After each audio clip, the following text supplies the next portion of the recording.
আপনি কি জানেন কেন ভগবান শ্রীকৃষ্ণের বাঁশিতে মকর মাছ থাকে? শ্রীকৃষ্ণের বাঁশির মাথায় একটু মোড়ানো অংশ থাকে, সেটিই হলো সেই মকর মাছ। পুরাণ অনুসারে একদিন মা যশোদা একাদশীর দিন ভুল করে ভাত রান্না করে ফেলেন। রান্না শেষ হওয়ার পর তার মনে পড়ে যায় যে আজ একাদশী, কিন্তু ভাত যে মা লক্ষ্মী, সেই কারণে তিনি ভাত ফেলে দিতেও কুণ্ঠিত বোধ করেন।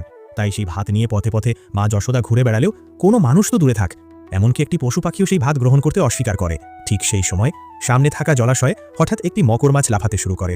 মা যশোদা তাকে দেখে অনুরোধ করেন যেন সেই ভাতটা গ্রহণ করে। তখন মকর মাছ বলে, আমি যদি একাদশীর দিনে ভাত খাই তাহলে আমিও পাপ করব এবং কোনোদিন মুক্তি পাব না। তবে সে এক শর্তে ভাত গ্রহণ করতে রাজি হয়, যদি আমাকে গোপালের বাঁশিতে স্থান দেওয়া হয় তাহলে আমার পাপের মুক্তি হবে। এই কথা শুনে ভগবান শ্রীকৃষ্ণ শুধুমাত্র তার মাকে পাপ থেকে রক্ষা করতে তাকে নিজের প্রিয় বাঁশিতে স্থান দেন। আপনি যদি প্রভু শ্রীকৃষ্ণের ভক্ত হন তবে চ্যানেলটিকে সাবস্ক্রাইব করুন।